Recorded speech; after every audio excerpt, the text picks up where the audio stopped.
Well, that reminds me of this story of nothing sacred.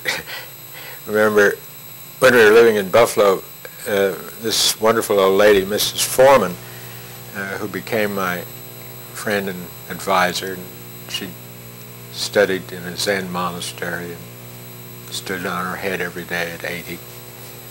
She complained that this Reverend Pardue, who was a preacher, and he came to Buffalo occasionally, and she had to be very careful about what she told him, because it would turn up the following Sunday in his sermon.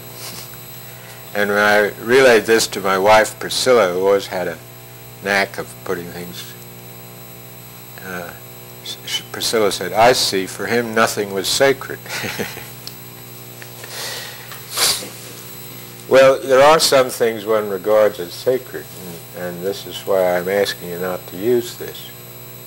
But when I went to MBM, she taught us we had to learn how to write prayers.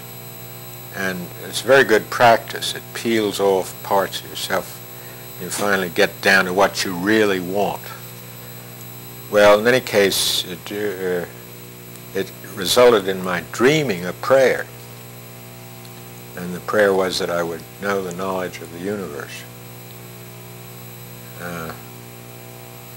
And two nights later, I had this dream that led to the geometry of the meaning, although I didn't write it until 7 years later, but it sort of encompassed the whole thing in an image. And then 4 nights later, I had the one that led to the reflexive universe. Now, this poses a very profound question. Of course, stuff does come down. That's where all creativity comes from. It comes from, we say up, but that's a metaphor too. From this integration, it comes down into this disintegrated world. And it may come down through prayer, but it also comes down through concentration and moments of insight and what have you. Now, the interesting thing to me is that this realm from which things descend is outside of time. So it isn't so remarkable that it should be precognitive. It's only my illusion that time is flowing along.